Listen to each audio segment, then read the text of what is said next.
تعلیمی ادارے ہماری یوتھ کو، اسٹوڈنٹس کو، ان کی جو کردار سازی ہے وہ کس طرح سے کر رہے ہیں؟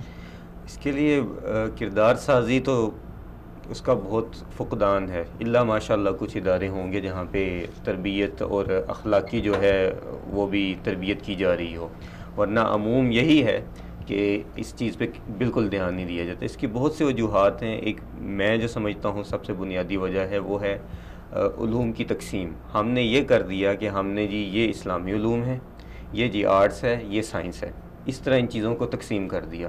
اگرچہ سیکھنے کے لحاظ سے، تعلیم کے لحاظ سے یہ ٹھیک ہے کہ آپ علوم کی تقسیم کریں، لیکن اب یہ تصور بنا لیا گیا کہ اسلامیات کا اگر کوئی پیریڈ ہوگا تو اس میں تو بچے کو کچھ سکھایا جائے گا، اس میں تو اس کو دین کی کوئی تعلیم ایک دو حدیثیں سکھائی جائیں گی، لیکن جو باقی مضامین ہیں وہ سائنس پڑھ رہا ہے، کیمسٹری پڑھ رہا ہے، بایولوجی پڑھ رہا ہے، میتھ پڑھ رہا ہے، یا کوئی اور ایسا علم پڑھ رہا ہے، تو اس میں اس کو بالکل نہیں، نہ استاد کی طرف توجہ ہے اور نہ اسٹوڈنٹ کی ہے۔ اور پھر جو گورنمنٹ سکولز ہیں ان میں جو اساتذہ خود تھے ان کا یہ حال ہوتا ہے کہ وہ خود کوئی سگریٹ نوشی کر رہا ہے۔ چلیں ہم جو استاذ ہیں ان کی جو کردار ہے اس کے اوپر تو ہم آئیں گے۔ میں بیسیکلی مجموعی طور پہ بات کر رہا ہوں۔ ہمارے جو تعلیمی اداروں میں مختلف ایکٹیویٹیز ہوتی ہیں کہ اینول جو فنکشن ہوتے ہیں، پارٹیز ہوتی ہیں، ویکلی بھی کچھ ہوتی ہیں، منتھلی بھی ہوتے ہیں، اینول بھی ہوتی ہیں۔ مختلف جو پارٹیز ہوتی ہیں، مختلف جو ایونٹ ہوتے ہیں اسٹوڈنٹ کے لیے، بیسیکلی وہ انٹرٹینمنٹ کے لیے ہوتے ہیں، یا ظاہری بات ہے کہ اسٹوڈنٹ جو ہیں وہ پڑھتے رہتے ہیں تو ذہنی برڈن آ جاتا ہے، تو ٹینشن میں ہوتے ہیں، پریشر میں ہوتے ہیں، تو اس پریشر سے نکالنے کے لیے مختلف ایونٹ کیے جاتے ہیں تاکہ اسٹوڈنٹ کو تھوڑی سی ریفریش ہو جائے۔ تو یہ جو ایکٹیویٹیز ہیں، یہ جو ایونٹ ہیں، یہ اسٹوڈنٹ کی جو وہ کردار سازی ہے، جو ان کا اصل ہدف ہے، جو ان کی زندگی کا مقصد ہے، کیا یہ جو ایونٹس ہیں یہ ہماری یوتھ کو، اسٹوڈنٹ کو، ان کی جو کردار سازی ہے جو ان کی ہونی چاہیے وہ اس طرح سے ہو پا رہی ہے؟ دیکھیں، یہ جو اس طرح کے پروگرام ہیں یہ پہلے بھی ہوتے تھے، ٹھیک ہے، مطلب اگر ہم دیکھیں ہمارے جو بڑے تھے وہ بھی یہ، لیکن اس وقت کیا ہوتا تھا، ان چیزوں کا نام ہوتا تھا یہ بزم ادب پروگرام ہو رہا ہے، اس میں بچے کو سکھایا جا رہا ہے آپ نے بولنا کیسے ہے، گفتگو کیسے کرنی ہے، ٹھیک ہے، آپ بڑے کے ساتھ کیسے گفتگو کریں گے، آپ نے تقریر کیسے کرنی ہے، آپ نے انٹرویو کیسے یہ چیزیں سکھائی جاتی تھی۔ لیکن اب کیونکہ مسلسل ہماری ثقافت پہ جس طرح حملے ہو رہے ہیں تو اسی چیز کو اب بدل دیا گیا۔ اب اس کی جگہ جو انٹرٹینمنٹ کے لیے پروگرام ہوتے ہیں ان میں بچے کو یہ سکھایا جاتا ہے جی آپ نے کیا کہتے ہیں کانفیڈنس کے ساتھ جھوٹ کیسے بولنا ہے، آپ نے دوسرے کا مذاق کیسے اڑانا ہے۔ مطلب آپ دیکھیں اسکولوں کے جو پروگرام ہوتے ہیں اس میں اب ایک حصہ بنا دیا گیا ہے جی بچہ جو ہے وہ ٹیچروں کی جی نقل اتار رہا ہے مثال کے طور پہ۔ اسی طرح جی آپ نے اسٹوڈنٹ آمنے سامنے کھڑے ہو کے ایک دوسرے کو جو ہے جس کو ہماری زبان میں جوہت بازی بھی کہتے ہیں وہ کر رہے ہیں اور سب لوگ ہنس رہے ہیں۔ اب جب نیچے بیٹھا بچہ جو یہ دیکھ رہا ہے کہ میرے سامنے بچے اس طرح کر رہے ہیں تو وہ چیزیں سیکھنا شروع کر دیتا ہے۔ جبکہ ہمارے جو پہلے اسکولوں میں کیا تھا کہ ان کی تربیت اس طرح کی جاتی تھی کہ آپ نے کس طرح اچھے طریقے سے گفتگو کرنی ہے، کس طرح اچھے طریقے سے بات کرنی ہے۔ تو اب ان چیزوں کو، ان فنکشنز کو بدل دیا گیا۔ پھر وہ اب کچھ جو یہ اسکولز آئے ہیں پرائیویٹ اسکول جن میں کلچر ہی ماشاءاللہ سے مغربی ہے، اس میں کبھی کلر ڈے منایا جا رہا ہے، کبھی آج جی فلاں پارٹی ہے، فلاں پارٹی ہے، تو اس میں تو بالکل ہی اخلاقیات نام کی چیز کو انہوں نے ختم ہی کر دیا ہے۔ اور بچے کو یہ کہا جاتا ہے جی آپ سوال کرو، آپ نے شرمانا نہیں ہے، آپ کے ذہن میں جو کچھ ہے آپ نے بولنا ہے۔ تو بچہ جو ہے ان چیزوں کی، ہم اس سے منع نہیں کرتے کہ بچہ سوال کرے، لیکن بچے کو ساتھ آپ نے یہ بھی بتانا ہے کہ سوال کیسے کرنا ہے۔ اب بچے کو یہ کہہ دیا جاتا ہے کہ آپ نے جس طرح مرضی ہے جو ذہن میں ہے بول دو، تو وہ ایسا ایسا منہ پھٹ بننا شروع ہو جاتا ہے اس کے منہ میں۔ اس میں دیکھیں کچھ چیزیں ہوتی ہیں کہ آپ بچہ اگر ہم آپ اس کو بالکل پریشرائز رکھیں گے، اس کو مطلب آپ نے بس یہ نہیں کرنا، اس کو یہ نہیں کرنا، تو بچہ ذہنی طور پہ وہ پریشرائز ہوگا، وہ مطلب کہ آپ اس کو کہہ سکتے ہیں کہ اس میں کانفیڈنس بلڈ ہی نہیں ہوگا۔ اس کا کیا کوئی ایسا طریقہ نہیں ہم اپنا سکتے کہ بچہ جو ہے وہ اس کا کانفیڈنس جو ہے وہ بھی ڈیمیج نہ ہو، پریشر میں بھی نہ آئے، اور احسن طریقے سے جو آپ بات سمجھانا چاہ رہے ہیں وہ سمجھ آئے، اور جو وہ بچہ پوچھنا چاہ رہا ہے، اب ظاہری بات ہے بچے کی جو ایک سٹیپ ہوتا ہے وہ اس چیز کو پک کرتا ہے، اس کو سیکھتا ہے، اور جو بھی نئی چیز دیکھتا ہے اس کے بارے میں پوچھتا ہے یہ کیا ہے، یہ کیا ہے، یہ کیا ہے، یہ کیا ہے، کیونکہ بچہ اسی طرح سیکھتا ہے۔ جی تو ہم کیوں مطلب بعض جگہوں پہ اتنے اسٹرکٹ ہو جاتے ہیں کہ بس بچے کو کہہ دیتے ہیں کہ اب برائی سے روکنا ہے، ایک چیز برا کام ہے ٹھیک ہے، اس سے آپ نے روکنا ہے، تو آپ بس اس کے بارے میں بچے کے لیے ذہن میں ایک ایسی چیز بٹھا دیتے ہیں کہ وہ پوری زندگی، مثال کے طور اب بلی کا بچہ ہے، ٹھیک ہے، آپ کہیں بیٹا پڑھو نہیں تو بلی کا بچہ کھا جائے گا، اب آپ شروع سے ہی اس کو اس طریقے سے ڈرا رہے ہیں کہ وہ بچہ جب بڑا بھی ہوتا ہے تو بعض کا وہ بلی کو دیکھ کے ڈر جاتا ہے، اور اس کا جو کانفیڈنس ہوتا ہے وہ بس ایک ڈر جو ہوتا ہے نا اس کی پوری زندگی سے نکل نہیں پاتا. ایک چیز تو یہ ہے. دوسری چیز یہ ہے کہ بجائے ہم برائی کو سے روکنے کے لیے بچے کو پریشرائز کریں، اس کو برائی اور اچھائی میں جو فرق ہے وہ اس کے سامنے رکھتے ہیں تاکہ بچہ خود اس چیز کا سلیکٹ کرے کہ یہ چیز میرے لیے اچھی ہے، یہ چیز میرے لیے اچھی نہیں ہے. یہی میں بات آگے کرنا چاہ رہا تھا، آپ نے اور اس کو ایکسپلین کر دیا. میں یہی کہنا چاہ رہا تھا کہ بچوں کو بالکل اچھائی اور برائی کا فرق سمجھایا جائے. بچے کو صرف یہ کہنے سے گزارا نہیں ہوتا بیٹا یہ نہیں کرنا، یہ کریں گے تو کیونکہ جو انسان کی اللہ تعالیٰ نے فطرت بنائی ہے، جب وہ پہلی بار جو بالکل آپ نے بھی کہا کہ کوئی نئی چیز دیکھتا ہے، کوئی نیا کام دیکھتا ہے، تو وہ اس کے بارے میں اس کے ذہن میں ایک کیوریسٹی ہوتی ہے کہ یہ دیکھوں یہ کیا ہے، یہ کیوں ہے، اور اگر مجھے کسی نے منع کیا ہے تو کیوں کیا ہے. تو اس کے بجائے اگر آپ اس کو یہ بتائیں کہ بیٹا یہ کام اس لیے نہیں کرنا کہ یہ فلاں چیز جو ہے اس میں یہ برائی ہے، اس سے یہ خامی آ سکتی ہے، یا یہ اس سے بد اخلاقی آپ کے اندر پیدا ہو سکتی ہے، اس سے آپ کو بری عادت پڑ سکتی ہے، لوگ آپ کو اس سے اچھا نہیں سمجھیں گے، تو پھر وہ زیادہ اچھے طریقے سے اس کو پک اپ کرتا ہے بجائے اس کی. جی ابھی ہمیں معذرت کے ساتھ آپ کی بات کرنا چاہوں گا، ڈاکٹر تصور حسین مرزا صاحب نے جوائن کیا ہے. السلام علیکم ڈاکٹر صاحب. ڈاکٹر صاحب آج ہم بات کر رہے ہیں کہ تعلیمی اداروں میں جو کردار سازی اور اخلاقیات کے اوپر، تو آپ کیا سمجھتے ہیں کہ اس میں کوئی شک نہیں جو کردار سازی ہوتی ہے اس میں ٹیچر کا بہت بڑا ہاتھ ہوتا ہے، تو ہمارے تعلیمی اداروں میں جو ٹیچرز ہیں وہ اسٹوڈنٹ کی کردار سازی کرنے میں کس حد تک کامیاب ہیں؟ بسم اللہ الرحمن الرحیم. سب سے پہلے میں آپ لوگوں کو بہت مشکور ہوں کہ میں اس کو اپنی طرف سے میں سمجھتا ہوں تعلیم اور تعلیمی ادارے یہ دو سینسٹیو میٹر ہے، اور شاید علامہ اقبال رحمۃ اللہ نے اسی لیے ارشاد فرمایا تھا تیرا ادارہ تو گونٹ دیا اہل مکتب نے، پھر آئے کہاں سے صدا لا الہ الا اللہ. تو کردار کشی جو ہے میں سمجھتا ہوں عالم کا ایک رد عمل ہے وہ ہے کہ جو پاکستان کی گورنمنٹ ہے اس نے پچھلے 3-4 سالوں سے اساتذہ کرام کی کردار کشی کے لیے میں سمجھتا ہوں کوئی موقع حاصل جانے نہیں دیا. مجھے اچھی طرح یاد ہے جب ہم لوگ پڑھتے تھے تو اگر وہ کوئی اساتذہ کرام ابھی بھی بات میں پبلک ٹرانسپورٹ میں ہو جاتا ہم افغان کھڑے رہتے ہیں، لیکن جو ابھی پوچھ آ رہا ہے جو بھی اساتذہ کرام ہیں یقین مانے بچے ان کے سامنے ادب تو دور کی بات ہے، ان کو وہ رسپیکٹ بھی نہیں دیتے. تو یہ کردار کشی جو ہے ایک تو حکومت کی طرف سے ہے کہ اس نے اساتذہ کرام کو سلیبس تک تعلیم تک رہنے ہی نہیں دیا، اس میں سیاست انوالو ہو گئی ہے. وہ لوگ بھی شاید محکمہ تعلیم میں اور اساتذہ کرام کے اعلیٰ فرائض شامل ہو گئے ہیں یا شامل کر دیے گئے ہیں، ان کا میں سمجھتا ہوں تعلیم سے دور کا بھی کوئی تعلق واسطہ نہیں تھا. اور رہتی کے جو کثر تھی وہ ہمارے سسٹم میں نکال دی. اب بہت سے بات ہے جیسا کہ تعلیمی ادارہ ایک اسکول ٹیچر گاؤں میں پڑھتے ہیں، ان کے اپنی 100 کام ہوتا ہے، وہ 10 بجے آتا تھا، 8 بجے اسکول لگتا ہے، 4 بجے وہ 4 بجے کہہ رہا ہوں 2 بجے چھٹی کا ٹائم ہوتا ہے، وہ 1 بجے چلے جاتے تھے. تو حکومت نے اس چیز کو فوکس کیا اور ان کی حاضری کو یقینی بنانے کے لیے چھاپے وہ مختلف این جی اوز مختلف اہل علم کو بھیجا. اب ان لوگوں نے بچوں کے سامنے اساتذہ کو وہ توہین میں لہجے میں بولا کہ آپ کیا کر رہے ہیں، آپ کو فرق کر دیا جائے گا، آپ کا رزلٹ یہ ہے. تو ایک آدمی پڑھا رہا ہے بی سی تو دوسرے اس نے کہا نہیں کہ یہ پڑھانے کا طریقہ ٹھیک نہیں ہے، آپ اسے صحیح سے لکھیں. تو جب ہم نے بچوں کے سامنے وہ کچھ کر دیا تو وہ جو ٹیچر تھا وہ اپنا مقام آہستہ آہستہ کھو رہا ہے. تو میری کہنے کا یہ مطلب ہے کہ استاد کو حکومتی سطح پر بھی وہ مقام حاصل نہیں رہا.